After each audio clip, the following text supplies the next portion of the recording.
being so far away from the atrocities that's happening in Gaza, we kind of sit there and think, what else could we do?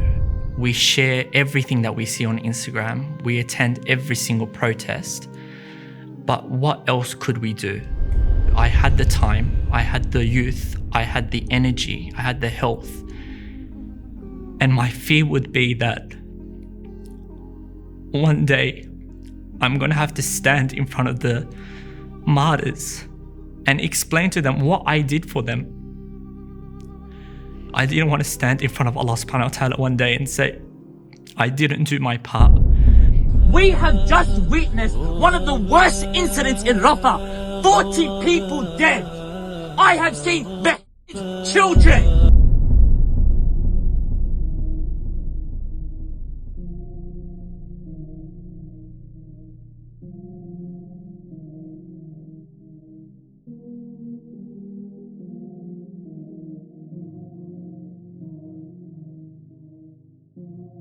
So the way the encampment started was I was scrolling through social media and I noticed all these encampments happening, especially in the US.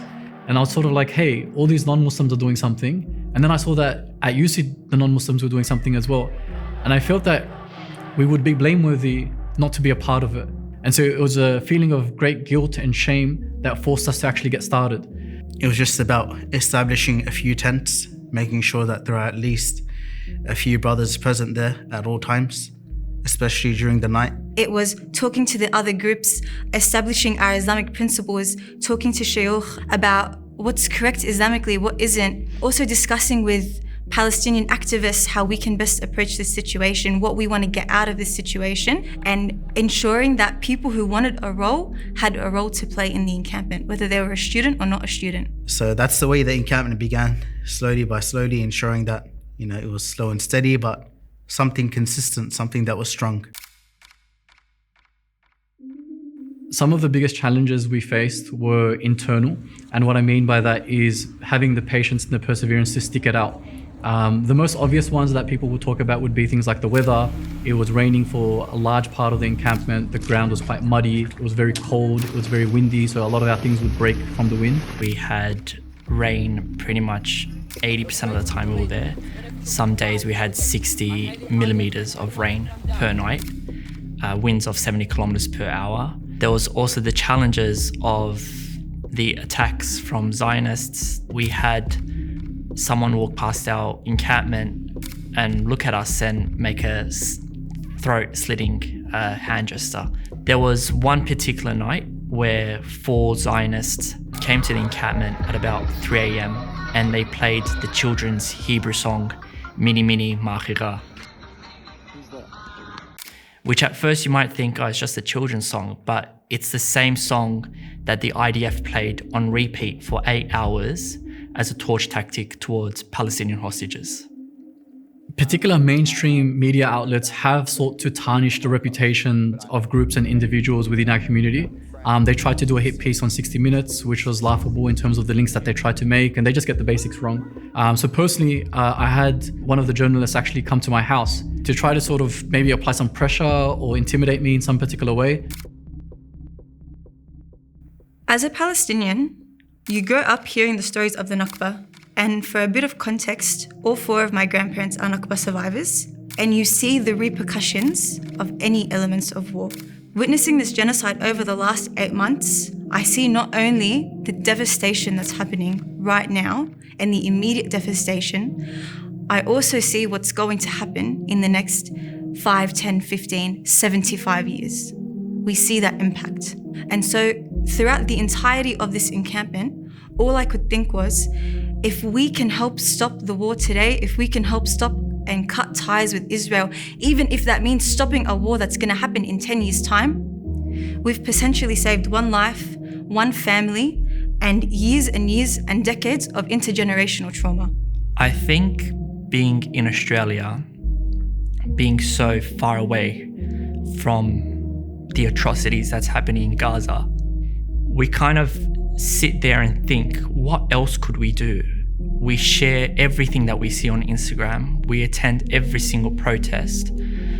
But what else could we do? And this was that what else? This was the extra that I could do. I had the time, I had the youth, I had the energy, I had the health. And my fear would be that one day I'm going to have to stand in front of the martyrs and explain to them what I did for them. And knowing that I have the youth, knowing that I have the time and the health, I didn't want to be held accountable for that. I didn't want to stand in front of Allah subhanahu wa ta'ala one day and say, I didn't do my part. So it was the fact that the Palestinians knew we were there. We received images from Palestinians in Gaza saying, we thank the students of Sydney University. They knew we were there. And that's, hope is born in Palestine, and that hope was transferred onto that lawns, and we just kept pushing for the sake of Allah subhanahu wa ta'ala and for the sake of the Palestinians. If you talk to any Palestinian, you'll know that the number one value is education. Everything in this life can be taken from you, but your knowledge can't be. And so we're always told to pursue higher education.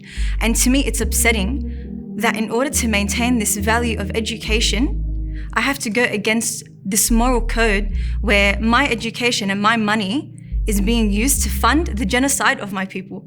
SubhanAllah. So that was, I would say, my second biggest inspiration. The negotiations were an interesting element of the encampment.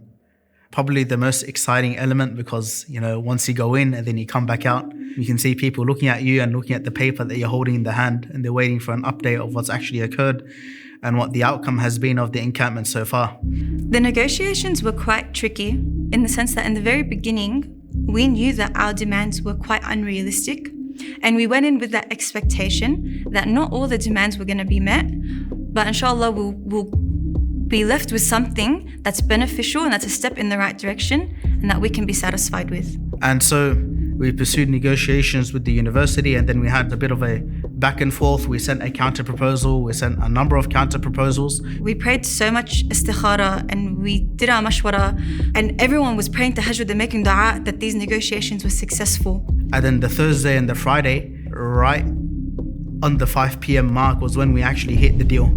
When I realized negotiations were successful, it was somewhat bittersweet. So, because alhamdulillah, I was in the room, and so I was given the task of actually taking minutes or ticking off the commitments that they were agreeing to.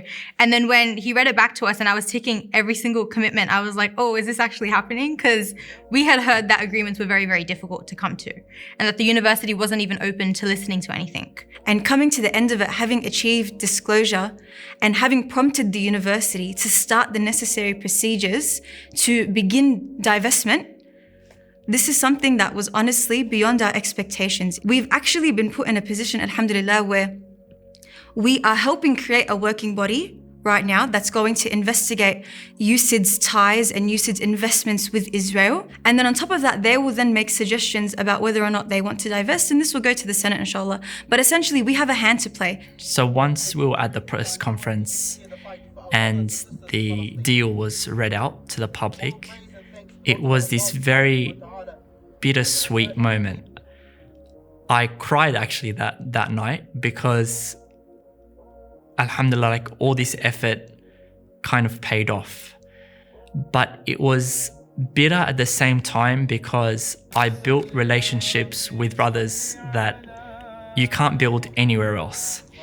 There was a brief moment of rejoiced relief, but with the sudden realization that we have to continue, we have to push further, we have to push this university further, we have to push efforts on other campuses further, and we have to work as a community to push from every direction until Palestine is liberated. I realized that the encampment, it didn't really amount to everything that we wanted it to. So I would say that the encampment was a very small step that sets precedent for our next steps. And that sets precedent for what the community now needs to do.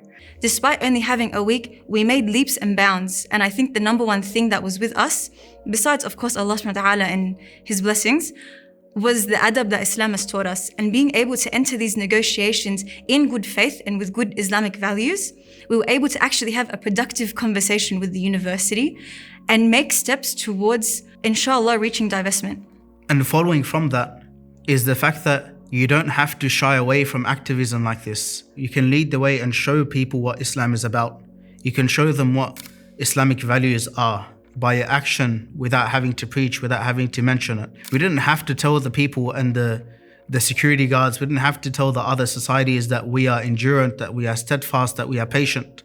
Rather, they themselves came up to us and told us that we're amazed by your endurance, by your patience, and you being steadfast. And your encampment and your contingent at the encampment has been an inspiration to us. What I found interesting as a side note was a lot of the non-Muslims started to incorporate some Islamic elements to themselves. So I remember there was one rally where one of the non-Muslims from one of the other groups, so Students Against War, which was one of the greatest groups to work with at the encampment for the record, he gave a speech, and in his speech he was like referencing Islamic things, and he was doing takbirat and all these other things. So it was quite interesting to see that our culture and our sort of mannerisms were actually rubbing off on the rest of the encampment as well. And so I think the main thing that I'm proud of is the fact that so many people have been able to reclaim their Muslim identity in a very unapologetic way, where they understand that our values are given to us by Allah, and it's not something that we need to diminish, or it's not something that we need to whitewash in a sense. My message to others generally would be two particular points. The first one would be activism works. So many a times Muslims feel helpless that the efforts that we make on social media or in person, these rallies that we attend, these protests that we march at, they don't really have an effect. But it is very important that we see that Allah subhanahu wa ta'ala rewards us for our efforts and not necessarily the outcome. But even beyond that, if we are able to, and the second point is, if we are able to unify, if we are able to put our differences aside and the Muslims are able to put their hands together and Allah subhanahu wa ta'ala blesses that gathering, then we realize that this will have a huge impact. And so unity and activism are very, very important things that we should maintain even after this encampment. The community proved to itself that it can be at the front. The youth proved to themselves that they can be at the front, and they can attain victory by being firm on their principles and sticking to what Allah and His Rasul have commanded us.